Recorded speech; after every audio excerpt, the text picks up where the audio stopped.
Interface. First post. In the MKUltra experiments, the CIA dosed unwitting subjects with LSD to see how they would react. What has not yet come to light is that MKUltra was an intra-agency project. The CIA created new departments within the CIA and fed them steady doses of LSD and other psychoactives to see how the departments would diverge and mutate away from normal departments. Whole projects and hierarchies were created, with everybody involved being more or less unwittingly under the influence of LSD. This is how the restraint bed portals and flesh interfaces were first created, i.e. from a heavily psychomutated hierarchy. The entire thing had to be eliminated, but the technology it created has been revolutionary. Second post. In Vietnam, the U.S. government tried to pacify the country village by village using the Strategic Hamlet program, basically creating villages where there was little or no Viet Cong influence. They tried more extreme experiments where they completely isolated villages or groups of villages, allowing absolutely nobody to enter or exit for periods of up to 4 years. In some of the villages, people simply starved to death. In other, more self-sufficient villages, the people managed to scrape by. It was noted that in many of the villages where this technique was tried, messianic or millenarian movements sprang up. In 16 separate incidences, villages were able to interdependently invent flesh interfaces and non-electrical portals, and it was surmised that these villages were being collectively dosed with LSD for long periods of time, and their intellectual mutations allowed for these advances. The flesh interfaces were eventually destroyed by the North Vietnamese army at a terrible cost in lives. Third post. I'm surprised they used nuclear subs in the Falklands, considering the battle's proximity to the undersea incident zone surrounding the so-called Artegas portal. As I understand it, the portal was opened because of experiments taking place in the CIA's Antarctic station in the early 80s, and Falklands quickly became the center for portal research. Being underwater, the portal had an enormous incident zone, and segmented whales and other undersea debris would regularly wash up on the island's shores. They found one whale that had been segmented cleanly in half by an incident zone disturbance, proving a perfect cross-section of the creature. They also found hundreds of the chitinous cruciform creatures, certainly non-terrestrial in origin. Anyways, if a nuclear sub had wandered into the incident zone, it could have been disastrous, but I guess they considered the risk acceptable. Fourth post. The Soviets designated large portions of the Ukraine countryside as harvest populations. Basically, their food and water supplies were dosed with LSD until they had achieved what the Soviets called integration. This meant that the local populations had independently invented flesh interfaces. The Soviet army would then quarantine the area and try to remove the flesh interfaces for their own use. This was usually without success, and with a great loss of life. Many of the soldiers and scientists were segmented, as often happens in an incident zone. So they ended up with people missing limbs, cut in half, etc. What's interesting is that the people could live for quite some time despite segmentation. This is what led the Soviets to believe that their missing body parts still existed, albeit in some unknown place. So one of the leading theories of the time was interdimensionality. Quite mistaken. Fifth post. Dubai probably has the highest rate of free-floating non-interface incidents of any major metropolitan area in the world. In one incident, a large group of migrant workers was segmented in an underground facility. Perfect cross-sectional segmentation along the frontal plane. You could see their lungs working, food being digested, blood pumping on the inside of the heart, everything.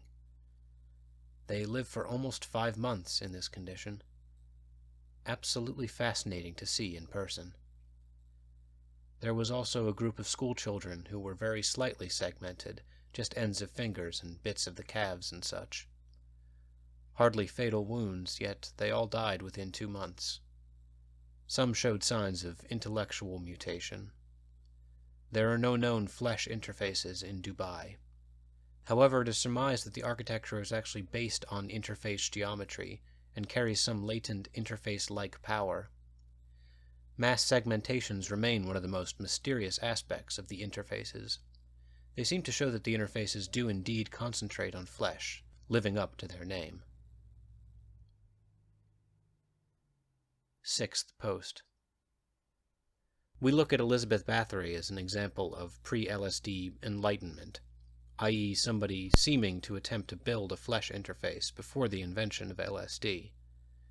How can this be explained?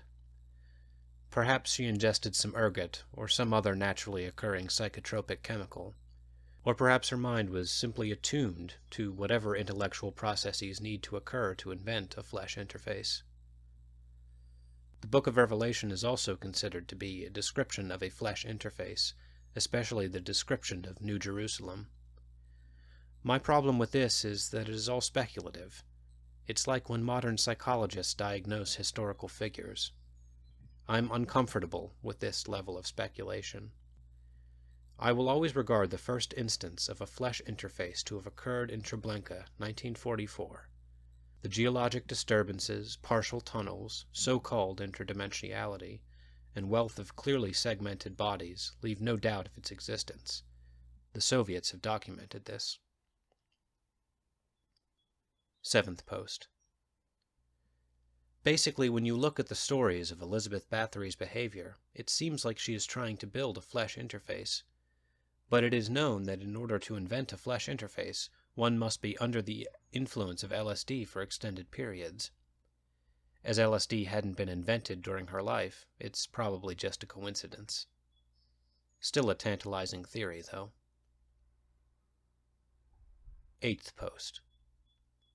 Obviously, I can't define a flesh interface in terms of purpose or composition or mechanism. I can only list the various phenomena which are related to them.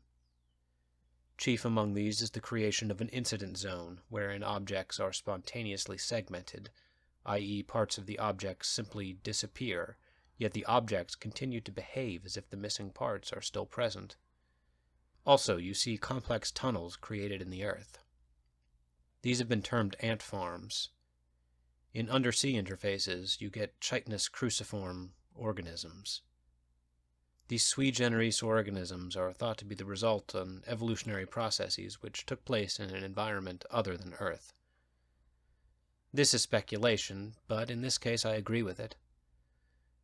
Then there have been the giant metallic cylinders which appear and experience continuous, spontaneous segmentation. These are usually at least 10 meters in diameter and can get much larger, and only occur in the very large interfaces, i.e. portals. Beyond this, the phenomena are too various to mention, and different for each interface. Ninth post. Many people think that a portal is simply a large flesh interface. This is true. A portal is a large flesh interface. But it is also more than that. A portal is, as the name implies, a way of sending objects between the portal site and wherever the various locations that have been found beyond the portals are located, i.e. the so-called alien sister cities. Portals are usually, but not always, accompanied by the large, fluctuating metallic cylinders. The largest above-water portal that I know of occurred in Novaya Zemlya and existed for several weeks before it was destroyed by the Russians' so-called Tsar Bomba. In this case, the metallic cylinders were miles high and covered with features rarely seen on other cylinders, blinking lights, nodules, so-called antennae. They took on a very artifactual appearance, i.e. they seemed to be constructed technology, rather than naturally occurring phenomena. Are the cylinders themselves artifacts being sent through the portals? Or are they phenomena created by the flesh interfaces, in the way a mushroom cloud is created by a nuclear explosion? This is unclear. I wish I could show you guys pictures of the Novaya Zemlya cylinders. They truly were beautiful, rising miles into the clear Arctic air, like great alien towers tinged blue by the vastness of the distances involved. Though it was certainly necessary to destroy them, and we owe the Soviets a great debt for their tireless efforts to collapse the interface, I sometimes wish they were still there. At least then there would be something, some evidence. 10th Post. In response to what the CIA had accomplished with their Antarctic station in Arcturus, the Soviets built a larger station in Novaya Zemlya on the Arctic. 30,000 prisoners and an exceptionally pure gas concentration created a flesh interface which went through all 7 stages in less than 13 minutes and became a full-fledged portal.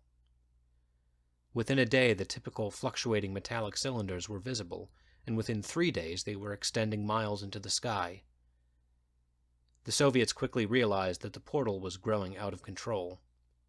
In previous instances, they had simply bombed the site from the air. But in this case, the enormous cylinders and attendant incident zone, extending to the edge of space, prevented this as well as missile strikes. There was also an exceptionally large lateral incident zone around the portal, with segmentation occurring miles out from the site. Alarmed by the zone's uncontrolled growth and the growing underground tunnels, aka ant farms, the Soviets worked feverishly to construct a hydrogen bomb of unprecedented power which could be detonated from outside the incident zone and still collapse the portal. The steady rate of growth in the incident zone provided them an exact deadline, which they managed to meet with only 2 hours to spare. Any later, and the bomb could not have been placed so as to collapse the interface. In short, the world came within 2 hours being subjected to an uncontrolled flesh interface, and perhaps the end of civilization as we know it. Before the portal was collapsed, however, the Soviets had gained first-hand knowledge of one of these so-called sister cities. In other words, somebody had gone into the portal and come back. 11th Post. I've always found Lisa's dream to be a good starting place when trying to understand the psychological effects of travel. Lisa was a 9-year-old girl sent through the Groom Lake interface in 1975. The Groom Lake interface connects to the so-called sister city, technically persistent locus, known as the Hanging Temples. She stayed there for 5 days of normal time, but only 48 seconds of beyond time, a marked discrepancy. Upon returning, she did not recall anything beyond becoming drowsy for a moment. She slept well that night, and in the morning she recounted a dream to the doctors, before dying later in the day. A direct transcript of the audio from her interview. It was like spring, and it had been raining all day, but the rain stopped just before it was going to be sunset. So all the clouds were purply, and the sky was really orange, and the grass was all wet with rain, and there were flies around, like all in the sky, way up in the sky, big ones. And me and my grandma went out to these hills, way out past the edge of the town, and under the hills there were people sleeping. Not in caves. They were buried under the hills. The people were asleep, but they were hugging each other. Families, like moms and dads and little kids, just packed together, a few thousand. The hills were just blown up like balloons because they were so full of people, like a pregnant woman's stomach. My grandma told me to lie down, but I didn't want to. She lay down and got sucked into the ground. I heard her voice coming out of the ground, telling me to come inside. 12th Post. It would be easy to say that the Soviets discovered the secret of survivable travel because they were more ruthless, more willing to sacrifice innocent lives. But there was really no lack of ruthlessness on the part of the CIA. It was really just a matter of approach. The Soviets approached the mystery of the flesh interfaces the same way they approached their space program. The first humans in space, the so-called lost cosmonauts, who were never officially acknowledged, were just ordinary people, culled from the gulags, with no more control over their missions than Laika the dog. The Americans, on the other hand, started with professional men, usually from the military. Likewise, when it was discovered that objects and even animals which entered the flesh interfaces occasionally returned unharmed, the Americans began training men to enter the interfaces. Because they called their men from certain military ranks, they were all of similar ages. The Soviets, however, used prisoners, who had a much wider age range, and so they were able to discover the essential correlation. The younger a person was, the more likely they were to survive travel, and the longer they would survive after travel.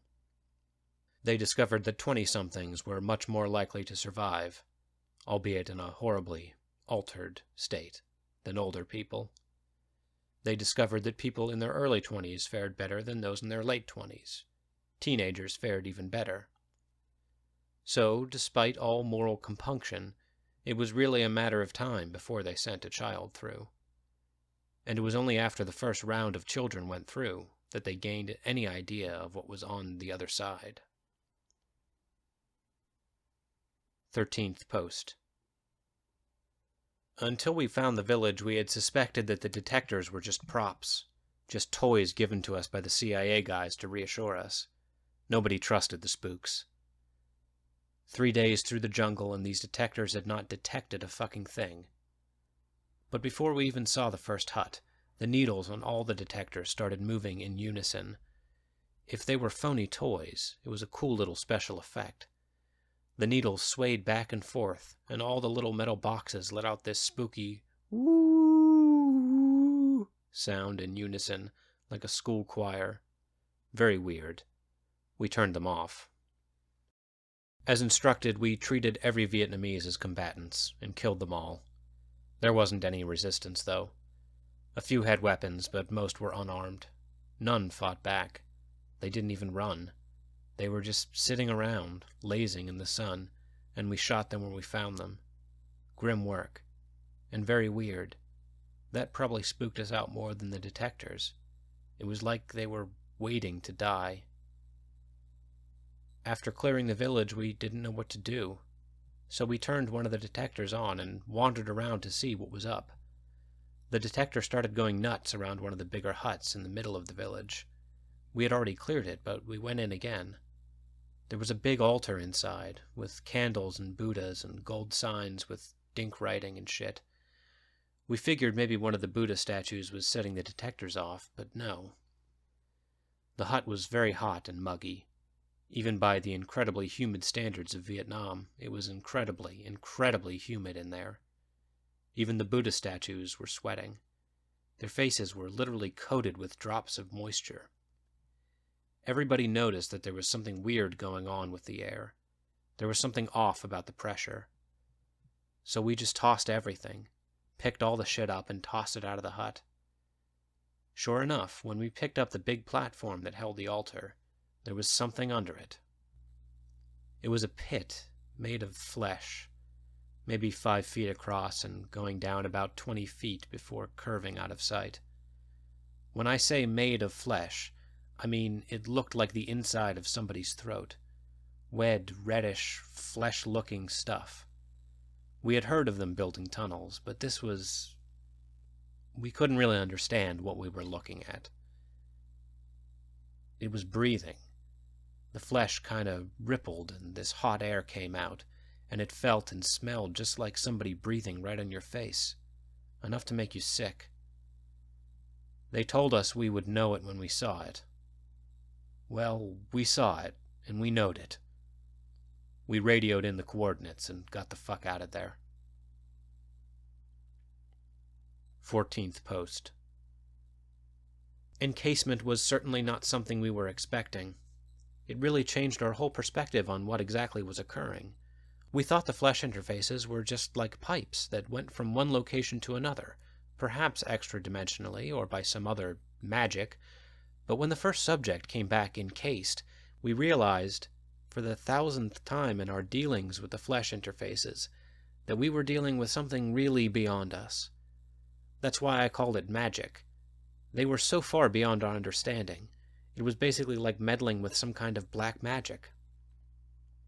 The first subject to come back encased was an 8-year-old girl we had named Jingles. We started naming the kids' dogs' names to try to depersonalize them, to assuage the guilt. This was done by the recommendation of CIA psychiatrists, but it didn't work very well. We all still felt like shit. But what choice did we have? Could we just ignore the flesh interfaces and not study them? Perhaps, but you must realize that the Soviets were also studying them. That changed the whole equation. If they... Well, the ethical issues have been debated to death. What's done is done. We dropped the bomb on Hiroshima, we gave those blankets to the Indians, and we sent those kids through those portals, and now it's all just a part of history. Anyways, we sent Jingles into the flesh interface, and an object returned 2 minutes later, which is a pretty long time for an interface. It was a large organic sac lined with veins, vaguely resembling a human lung, about 4 feet long. We x-rayed it and saw the skeleton inside and cut it open. Sure enough, Jingles was inside, naked and covered with blood, with no hair on her head. There was an umbilical cord attached to her belly button, which was attached to a sort of placenta. We had a problem with the surgeons trying to harm her.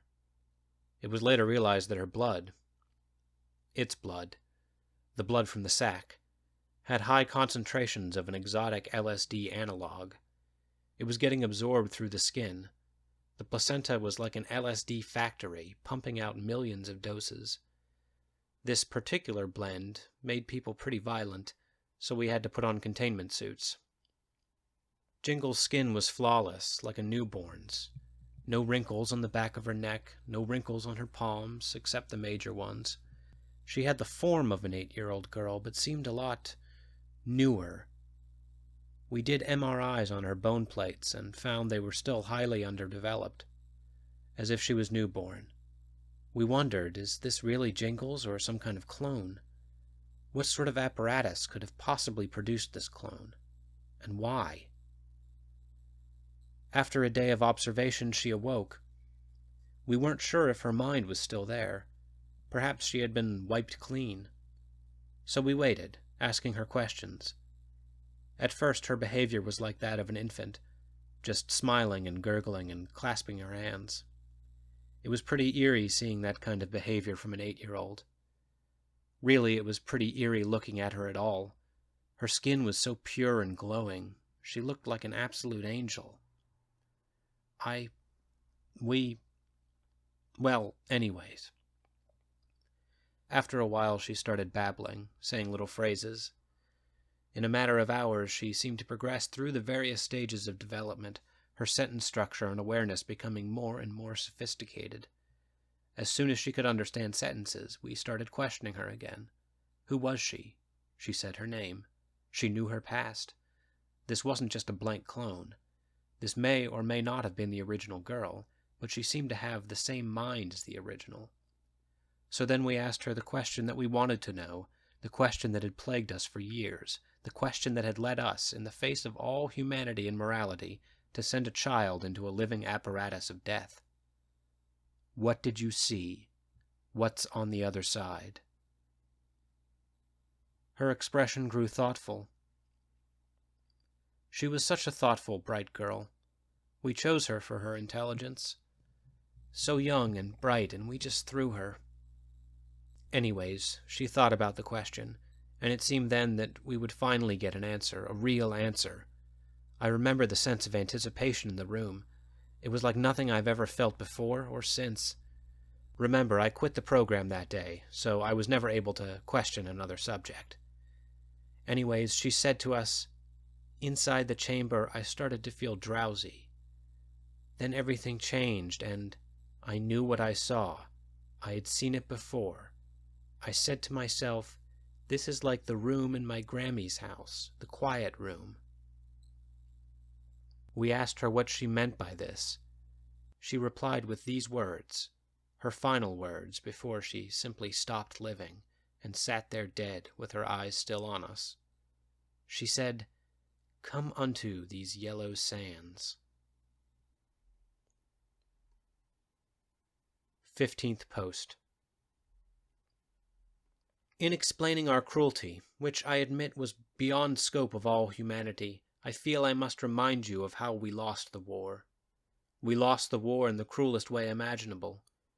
Island after island fell, and the enemy drew closer and closer. More and more bombs fell on our cities. Food grew more and more scarce. People starved. Houses burned, people burned, children burned. We were punished by our own sense of dignity, by our own inability to admit inevitable and total defeat. It was like watching a sword slowly being sunk into your chest, millimeter by millimeter, but you refused to cry out, refused to whimper or beg for mercy, and there is nothing you can do but watch the metal disappear into your weeping flesh. By the end of 1944, it was clear that both Japan and Germany were doomed, barring some divine intervention. Yet the stories we knew from childhood told us that we had been saved by divine intervention before, when the fleets of Kublai Khan were at our shores, moving from island to island, conquering and raping, until a miraculous typhoon sent their ships to the bottom of the ocean.